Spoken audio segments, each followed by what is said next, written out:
En ce qui concerne les élections européennes elles-mêmes, je pense que l'enjeu c'est de mettre en place au niveau européen un pouvoir politique solide et intégré.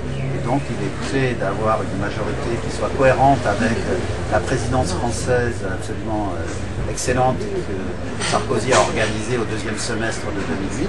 Donc je pense qu'il faut soutenir la majorité présidentielle et les nouveaux centres pour avoir un parti et des représentants de la France qui œuvrent dans la bonne direction au niveau européen. Je pense que d'abord, au niveau européen, ce qui est clé, c'est que nous ayons des représentants qui travaillent effectivement au Parlement européen.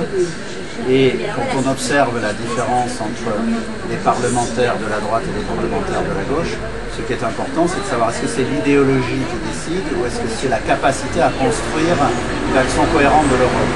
Je pense que les représentants de la majorité présidentielle, historiquement, ont davantage travaillé à la construction d'une Europe forte que les représentants du PS qui sont plutôt dans une approche trop idéologique.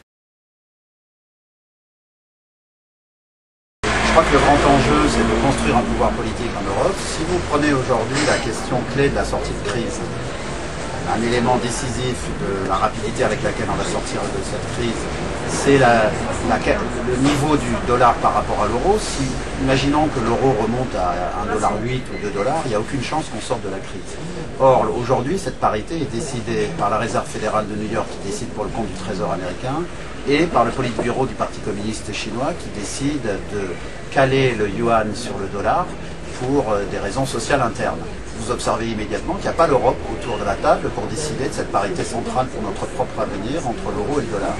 Donc on a un besoin absolument clé de mettre en place un gouvernement politique de l'Europe pour que notre continent soit traité au plan international selon ses intérêts et sa puissance potentielle. Donc ça c'est le premier enjeu.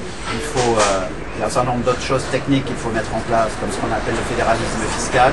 Il faut également lutter impérativement contre la concurrence fiscale et sociale interne à l'Europe, qui est absolument dévastatrice. On n'arrête pas de nous dire qu'il faut de la stabilité à l'intérieur de l'Europe et de la solidarité. Mais si on n'est pas capable de mettre en place des règles pour limiter la concurrence, on ne pourra pas avoir une Europe politiquement intégrée. Aujourd'hui, nous n'avons pas de politique de change, nous n'avons pas de politique macroéconomique, du coup, nous n'avons pas les bénéfices de la mise en place de l'euro.